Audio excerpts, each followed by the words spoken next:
16절부터 23절까지의 말씀입니다. 다니엘 3장 16절부터 23절까지 우리 한 목소리로 합독하도록 하겠습니다. 다니엘서 3장 16절부터 23절까지의 말씀입니다. 사드락과 메삭과 아벳느고가 왕에게 대답하여 아뢰었다. 굽어 살펴주십시오. 이 일을 두고서는 우리가 임금님께 대답할 필요가 없는 줄 압니다. 불 속에 던져져도 임금님, 우리를 지키시는 우리 하나님이 우리를 활활 타는 화덕 속에서 구해주시고 임금님의 손에서도 구해주실 것입니다. 비록 그렇게 되지 않더라도 우리는 임금님의 신들은 섬기지도 않고 임금님이 세우신 금신상에게 절을 하지도 않을 것입니다. 굽어 살펴 주십시오. 그러자 느부갓네살 왕은 잔뜩 화가 나서 사드락과 메삭과 아벳느고를 보고 얼굴빛이 달라져 화덕을 보통 때보다 7배나 더 뜨겁게 하라고 명령하였다. 그리고 그의 군대에서 힘센 군인 몇 사람에게 사드락과 메삭과 아벳느고를 묶어서 불타는 화덕 속에 던져 넣으라고 명령하였다. 그러자 사람들은 그들을 바지와 속옷 등 옷을 입고 관을 든 채로 묶어서 불타는 화덕 속에 던졌다. 왕의 명령이 그만큼 급하였다. 화덕은 매우 뜨거웠으므로 사드락과 메삭과 아벳느고를 붙든 사람들도 그 불꽃에 타서 죽었다. 사드락과 메삭과 아벳느고 세 사람은 묶인 채로 맹렬히 타는 화덕 속으로 떨어졌다. 아멘. 사람의 진가는 위기 때 드러난다고 합니다. 그 위기 때 보여지는 모습이 그 사람의 성공과 실패를 좌우하고요. 그리고 심지어는 그 생명을 좌우하기까지 합니다. 노련한 등반가는 야산을 오를 때 그 진가가 드러나는 것이 아니라 험산, 높고 험한 그 산을 오를 때 그 진가가 드러나죠. 진짜 능숙한 선장은 고요한 바다가 아니라 폭풍 속에서 그 진가가 드러나는 것입니다. 우리 인생도 그렇고 신앙도 마찬가지가 아닐까요? 평안하고 모든 것이 안정적일 때는 그 사람의 진짜 가치를 찾아보기가 힘듭니다. 그 사람의 신앙의 척도는 환난과 시련 그리고 큰 어려움에 부딪혀 봐야 그 모습이 드러나기 위해서 복종합니다. 이 복종한 사람들 중에는 분명 유대 민족들도 있었겠죠. 많은 사람들이 복종을 하였습니다. 하지만 하나님의 사람인 이스라엘에서 온 세 젊은이, 오늘 본문에 나오는 사드락과 메삭과 아벳느고는 그 명령에 복종하지 않았습니다. 자, 이러한 모습을 보고 왕 주위에 있었던 왕과 이 세 친구를 이간질하기를 좋아하는 이들에게는 이러한 사드락과 메삭과 아벳느고의 행동과 태도가 엄청난 기회가 되었고요. 그들을 제거할 구실이 되었던 것입니다. 사실 사드락과 메삭과 아벳느고를 공격하는 것은 결국 이제 다음 장에서도 계속해서 이어지는데 모든 사람들이 이 다니엘에 대한 시기심이 있었고 이 사드락과 메삭과 아벳느고 세 친구를 왕에게 추천한 사람이 다니엘이었다라고 앞장에서 이야기가 되어지고 있습니다. 고로 이들을 공격함으로써 다니엘을 제거하려고 했던 왕 주위에 있었던 시기하고 질투하는 이들이 이 사드락과 메삭과 아벳느고가 신상에 절하지 않는 모습을 보고 그냥 있었을 리가 없었습니다. 참 보면은 세상에는 이간질이 횡행하는 것 같습니다.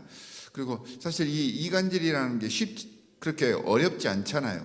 여기저기 다니면서 상대가 당신에게 욕했습니다, 무례하게 했습니다 이렇게 말하면 그 말을 듣는 사람들이 쉽게 마음이 상하게 되는데 그 사람이 원하는 것을 하지 않습니다라고 이야기를 하고 다니면 정말 마음이 상할 수밖에 없습니다. 자신을 비난했다고 생각을 하면 마음이 좋지 않고 그런 말은 사실 듣지 않는 마음 못합니다. 자, 이 이간질하는 이들의 근본적인 이유는, 그렇게 말하고 다니는 사람들은 일단 시기가 있고요, 질투가 많고 자신의 영달에 초민감한 사람들입니다. 살펴보면 우리는 이런 사람들이 있습니다라고 성경에서 소개가 되면 자꾸 주위의 사람들을 보게 되는데, 사실 내 모습 속에 그런 모습들이 있잖아요. 그래서 이런 모습들을 보면서 나를 돌아볼 수 있는 지혜로운 하나님의 성도들이 되시기를 바랍니다. 자, 이런 억울하고 참담한 상황에서 이제 다니엘의 세 친구가 그 신상에 절하지 않았기 때문에 왕 앞에 끌려왔습니다. 막상 자신의 앞에 끌고는 왔지만 이 느부갓네살 왕도 이 세 사람이 얼마나 충성된 사람들이고 얼마나 성실하고 청렴결백하고 일을 잘하는 사람인지 누구보다 더 잘 알고 있습니다. 그러니 이 친구들을 보니 너무 아깝습니다. 죽이고 싶지는 않지만 그렇다고 자신의 고집을 꺾을 생각도 없습니다. 그래서 오늘 본문 앞절에 보면 14절과 15절에서 이들을 회유하기도 하고요, 협박도 합니다. 뭐라고 이야기를 하냐면, 능히 너희를 내 손에서 건져낼 신이 누구겠냐, 이렇게 이야기를 하죠. 왕으로서 자신의 권력이 그 어떤 종교적인 신앙보다 더 중요하다, 이렇게 주장을 하고 있는 것이죠. 이렇게 이야기를 하면서 회유도 했다가 협박도 했다가 했던 것입니다. 모든 부의 결정판이고 모든 사람들이 우러러보는 왕인 자신이 어떤 신이 해줄 수 있는 것보다 훨씬 더 중요하고 또한 우선임을 강조하고 있는 것입니다. 사실 이 왕의 모습을 보면 경제적인 문제로, 건강의 문제로, 여러 가지 많은 관계의 문제로 우리가 세상 속에서 신음하고 있을 때 그 세상으로부터 쏘아져 오는 그런 질문들입니다. 왕이 하는 말이 바로 세상으로부터 오는 우리에게 향한 질문, 회유, 그리고 협박인 것입니다. 이런 협박에 대한 세 친구들의 대답이 17절에 나타나죠. 우리가 섬기는 하나님이 계시다면 우리를 맹렬히 타는 풀무불 가운데서 능히 건져주시겠고, 그리고 왕의 손에서도 분명히 건져주실 것입니다. 자, 왕의 회유와 협박에 전혀 흔들림이 없습니다. 자, 여러분은 세상에서 만나는 여러 가지 많은 어려움과 고통과 환난 속에서 이렇게 모든 사람들 앞에서 당당하게 이야기할 수 있습니까? 나는 이렇게 힘들지만 그래도 나는 하나님께서 지켜주실 것입니다. 나는 하나님의 사람입니다. 라고 당당히 고백하면서 앞으로 나아갈 수 있으십니까? 자, 관계에서 중요한 것은 바로 이와 같은 믿음과 신뢰입니다.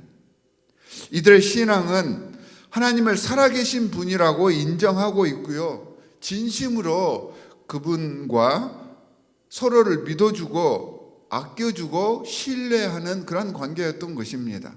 자신의 삶 속에서 하나님께서 얼마나 자신들을 케어해 주시고 함께해 주시고 자신의 편이 되어 주셨다는 것을 이들은 분명히 알고 있었던 것입니다. 이런 믿음과 신뢰가 있었기 때문에 이어지는 18절 말씀에서처럼 그렇게 하지 아니하실지라도, 그리 아니하실지라도 우리가 왕의 신들을 섬기지도 아니하고 금신상에게 절하지도 않겠습니다 라고 말할 수 있었던 것입니다.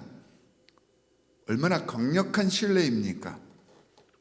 하나님께 무엇인가를 바라거나 그분이 해결해 주지 않아도 이런 것들 때문에 하나님을 배신할 수 없다는 것이죠.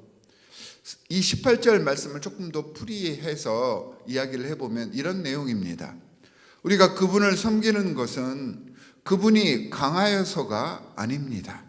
그분이 우리를 위해서 기적을 행하거나 복을 내려주실 분이어서가 아닙니다. 그분이 어떤 분임을 누구보다 분명히 우리가 우리 전생애 속에서 알았기 때문입니다. 그분의 선하심과 인자하심을 충분히 알았기에 그분이 이제부터 우리에 관해 무엇을 행하시기로 작정하셨든지 그게 선한 일이건 그게 악한 일이건 우리는 그분만을 섬기며 따르고 그 어떤 상황에서도 원망하지 않고 감사하겠습니다. 이게 18절에 다니엘의 세 친구가 왕 앞에서 고백한 신앙 고백의 내용입니다.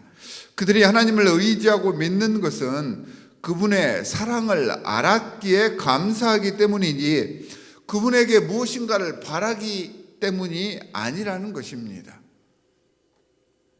이미 충분히 받았다는 것이죠. 그 받은 것이 넘치고 넘치니 더 이상 받지 않아도 설령 그분이 나에게 좋지 않은 것을 행하시더라도 자신들은 그분의 살아계심을 의심할 수도 없고 그분께 행한 감사와 사랑과 존경을 도저히 거둘 수 없습니다 라고 말하는 그들의 고백이었습니다. 자, 우리가 이 친구들의 신앙을 흔히 그리 아니하실지라도의 신앙입니다 라고 이야기들을 하죠. 이런 그리 아니하실지라도의 신앙에 대한 하나님의 응답이 후반부에 이제 나타납니다. 세 친구들이 불가마 속에 들어가 있을 때 그때가 아마 가장 고통스럽고 가장 위급한 상황이었을 것입니다. 얼마나 풀무불이 뜨겁고 왕의 진노가 뜨거웠으면 이 세 친구를 데리고 들어가던 병사들이 들어가기 전에 미리 다 죽었다고 했습니다. 그 상황 속에서 하나님의 사자가 그들과 함께 하셨습니다 라고 이어지는 말씀에서 소개를 하고 있습니다. 문득 그렇다면 어떻게 함께 하셨을까 사실 궁금했습니다. 그래서 좀 더 자세한 이해를 위해서 조사를 하다 보니까 이 본문을 보충 설명하는 다니엘 2서 그러니까 외경의 다니엘 3장 부분에 이 친구들이 불가마 속에 있었을 때 어떤 일이 일어났는지를 풀어서 설명을 해줍니다. 이렇게 이야기가 되어 있더라고요. 하나님의 천사가 그 불가마에 내려와서 이 세 친구들 곁으로 갔고 불꽃을 밖으로 내어 몰고 가마 가운데서 마치 산들바람이나 이슬과 같은 시원한 입김을 그들에게 불어주었다. 이렇게 설명을 하고 있습니다. 밖에서 보기에는 용암 같은 그런 불가마였지만 실상 그 속에서 다니엘의 세 친구들은요 지금 에어컨과 같은 신선함을 느꼈다라고 그 불가마 속의 상황을 설명을 하고 있었던 것입니다. 자, 얼마나 기막힐 정도로 멋집니까? 아무리 고통스럽고 험악한 그런 순간에라도 하나님을 신뢰하고 확실하게 믿는 이들에게는 이 모든 것들을 이겨낼 힘과 기적의 순간들 또 모든 것들을 통해 더 크고 연단할 수 있는 그런 세워주시는 모습을 하나님께서 보여주신다는 것입니다. 사랑하는 성도 여러분, 위기 때 내가 힘들고 어려울 때 그 사람의 진가가 나타난다고 했습니다. 우리는 어떤 신앙으로 하나님께 나아가야 하며 이 세상을 살아가야 하겠습니까? 뭘 해줘도 상관없는 아니면 만약 이걸 해주시면 내가 이걸 하겠습니다. 이런 신앙에서 머물러 있으시겠습니까? 아니면 그리 아니하실지라도의 신앙을 갖고 하나님과 온전한 신뢰 속에서 하나님께서 후에 베풀어 주시는 그 화덕 속에서 풀문 속에서 이슬과 같은 시원한 입김의 그 응답을 누리며 사시겠습니까? 주님과 깊은 관계 속에서 주님의 참 모습과 우리를 향한 그분의 선한 의도를 발견하시는 여러분들이 되시기를 바랍니다. 그분을 온전히 보게 되었을 때 우리는 다니엘의 세 친구처럼 그리 아니하실지라도의 믿음을 갖게 되고 주님의 성품을 닮아서 세상을 변화시키는 하나님의 당당하고 위엄 있는 자녀로 승리하며 주님의 영광 안에 동참할 수 있을 것입니다. 오늘 하루 주님의 영광에 동참하시는 하나님의 승리하는 백성들이 되시기를 주 예수 그리스도의 이름으로 간절히 축원합니다. 두 가지 기도 제목을 드리도록 하겠습니다. 첫 번째는 오늘 본문 말씀에서처럼 그리 아니하실지라도 이 신앙의 참 의미를 깨닫고 무엇을 주시기 때문이 아니라 이미 받은 것이 넘치고 넘치기에 감사하며 어떤 상황에서도 주님과 더 깊은 영적 관계로 들어갈 수 있게 해주십시오라고 기도하시기 바랍니다. 두 번째는 이런 신앙을 가지고 교회 공동체 속에서 헌신하는 삶을 살 수 있도록 저희와 함께 해주십시오라고 소원 기도하시기 바랍니다. 두 가지 기도 제목을 가지고 우리 함께 기도하도록 하겠습니다. 하나님 아버지, 정말로 감사합니다. 하나님께서는 이미 우리에게 너무나도 많은 것들로 베풀어 주시고 케어해 주시고 사랑해 주시고 함께 해 주셨습니다. 우리가 주 예수 그리스도를 믿게 되고 하나님을 아바 아버지로 생각하는 그 자체가 복이었습니다. 하나님께서 이 땅에 우리를 보내주시고 생을 살 수 있도록 해주신 것 그 자체가 복이었습니다. 살아있다는 것 그 자체가 복이었습니다. 주님의 은혜였습니다. 우리는 이러한 주님의 은혜를 알면서도 자꾸 무시하고 외면하고 그렇게 살아왔었습니다. 그러다 보니 자꾸 하나님의 은혜 가운데 살고 있으면서도 주님의 보호하심 속에 있으면서도 원망하고 불평하고 이간질하고 내 뜻대로 내 영달에 맞는 나를 높이는 그러한 삶을 살려고 했었습니다. 하나님 아버지, 용서하여 주시옵소서. 주님께서 우리에게 베풀어 주신 은혜가 얼마나 큰지를 깨닫게 하여 주시옵시고 이제부터는 그리 아니하실지라도 하나님께서 무엇인가를 베풀어 주셔서가 아니라 하나님께서 나를 살게 하셨다는 이 은혜에 감사함으로 주님께 영광 돌리며 주님께 헌신할 수 있는 우리가 될 것을 이 자리에서 소원합니다. 주님, 우리와 함께하여 주시옵시고 우리의 부족한 점들을 성령으로 채워주시사 하나님의 백성으로 이 세상을 살아가는데 부족하지 않도록 주님께서 함께하여 주시옵소서. 하나님께서 우리를 향한 큰 소원이 두 가지가 있습니다. 모든 백성들이 구원받는 것과 이 백성들이 아름다운 교회의 모습, 하나님의 나라를 이 땅에 이루어가는 그 소원, 그 비전을 갖고 계심을 우리는 너무나도 잘 알고 있습니다. 하나님께서 세우신 이 교회 안에서 하나님 주님의 귀한 백성으로 이 교회의 부흥을 위하여서 헌신할 수 있기를 간절히 바랍니다. 주님, 희생하고 양보하는 것 정말로 기쁨으로 하게 하여 주시옵시고 순종과 겸손함으로 내 이름이 아니라 우리 교회의 이름 그리고 예수 그리스도의 이름 하나님 아버지의 이름이 이 땅에 반짝반짝 빛날 수 있도록 하나님의 미랄이 되겠습니다. 기름이 되겠습니다. 밑거름이 되겠습니다. 우리를 주님 나라 건설의 도구 삼아 주시옵소서. 모든 인생의 생사와 복을 주관하시는 아바 아버지, 주께서 하신 모든 일에 먼저 감사를 드립니다.